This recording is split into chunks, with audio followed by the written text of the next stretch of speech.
3 IPS officer दिए, 15 साल हुकूमत किए, एक मुसलमान IAS ऑफिसर नहीं, एक मुसलमान IAS ऑफिसर नहीं है। इसका जिम्मेदार कौन है? मैं हूं। कितने 11% की आबादी मुसलमानों की महाराष्ट्र में, 11% की आबादी मुसलमानों की, 1,10,00,000 की आबादी 2001 के सेंसस के मुताबिक। और आप हमको क्या देती हैं? कितने नौकरियां हैं गवर्नमेंट में? क्या हमारा रिप्रेजेंटेशन है गवर्नमेंट के सर्विसेज में? 4% है, 4% है। इसका जिम्मेदार कौन है? मुझे बताइए, इसका जिम्मेदार कौन है?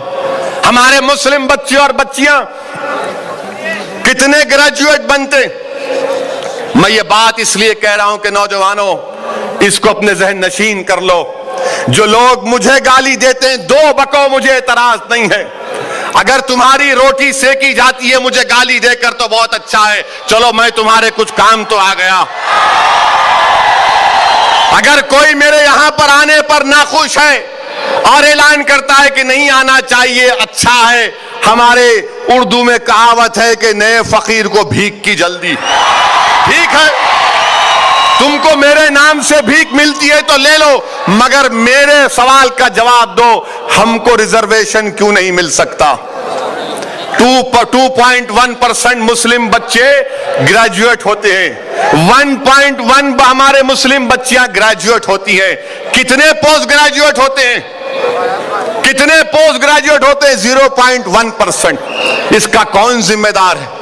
हुकूमत करने वालों, हमसे वोट लेने वालों, तुमने हमसे क्या इंसाफ किया? मैं आपसे कह रहा था कि महाराष्ट्र में ग्रेजुएट्स जो बनते हैं, इसमें हमारा यह पोजीशन है। और मेरे अजीज दोस्तों,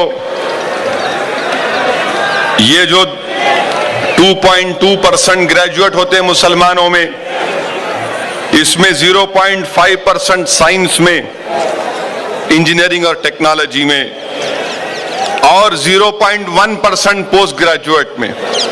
क्या आपको मालूम कि 2009 और 10 में कितने मुसलमान बच्चे डॉक्टर बने थे महाराष्ट्र में? MBBS में एडमिशन कितनों को मिला था? सिर्फ 3 लोगों को। 3 हमारे बच्चे डॉक्टर बने। मैं प्राइम मिनिस्टर से सवाल कर रहा हूं, मिस्टर मोदी, और इत्तेफाक से मैं शेरवानी पिन स्ट्राइप की नहीं पहन के आया, इंडियन कपड़ा है, ये मेड इन इंडिया है। मैं गरीब आदमी हूं, मैं लंदन का कपड़ा नहीं पहन सकता भाई। आप पहनो, आप प्रधान सेवक है ना। किसी ने मुझे अच्छा कहा, आज इम्तियाज जलील ने कहा कि स्वच्छ भारत बोलते बोलते 7 महीने में लंदन का कपड़ा भी पहन लिए। वेरी गुड, बहुत अच्छा। हमको उससे मतलब नहीं, आप और अच्छा पहनो, आप बेहतरीन से बेहतरीन लिबास पहनो।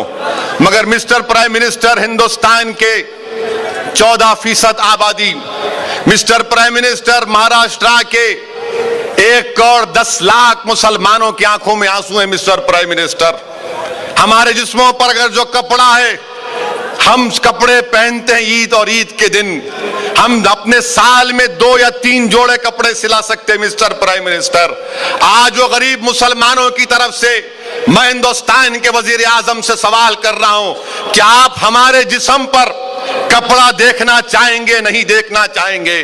क्या आप हमको इंसाफ देना चाहेंगे, नहीं देना चाहेंगे? हम हिंदुस्तान के वजीर आजम से उन्हीं के इस ऐलान पर कि मैं एक हाथ में कुरान और एक हाथ में कंप्यूटर दूंगा, मिस्टर प्राइम मिनिस्टर, कुरान आप हमको मत दो, कुरान हमारे सीनों में है। कंप्यूटर आप हमको मत दो, कंप्यूटर हम सीखना जानते हैं। हम तुमसे इतना ही कह रहे मिस्टर प्राइम मिनिस्टर कि हमको मच्छी मत दो, हमको मच्छी पकड़ने का हुनर सिखा दो, हम खुद अपना इलाज कर लेंगे। हमको रिजर्वेशन दे दो, हमको रिजर्वेशन दो और देखो 10 साल के अंदर महाराष्ट्र हिंदुस्तान का सबसे बेहतरीन स्टेट बनकर उभरेगा, जिस रियासत में 1,10,00,000 लोग, जिसमें से 70% आबादी 1,10,00,000 की शहरी इलाकों में रहती है, जिसमें से 60% लोग बिलो पॉवर्टी लाइन है। तुमको मालूम नौजवानों कि महाराष्ट्र में करीब 70 लाख ऐसे मुसलमान हैं जो दिन में 32 रुपए भी नहीं कमा सकते। बताओ फिरका परस्त कौन है? बताओ भड़काऊ भाषण कौन देता? हुकूमत तुम कर रहे हो। मुझे हुकूमत के ऐवानों में बैठने से शौक नहीं है। मुझसे इंसाफ कब मुझे मिलेगा? 70 लाख मुसलमान महाराष्ट्र में ऐसे हैं जो बीपीएल है, 60% के करीब जो शहरी इलाकों में रहते हैं, वो 32 रुपये दिन को कमाते हैं। ये कौन सा इंसाफ है हमसे? इसीलिए हम कह रहे हैं कि हमसे इंसाफ करो और रिजर्वेशन हमको मुहैया करो। आप रिजर्वेशन हमको दो, आप हमको रिजर्वेशन मिलना चाहिए। आज पुलिस फोर्स में कितने महाराष्ट्र की पुलिस फोर्स में मुसलमान? क्या लॉ एंड ऑर्डर के मेंटेनेंस के लिए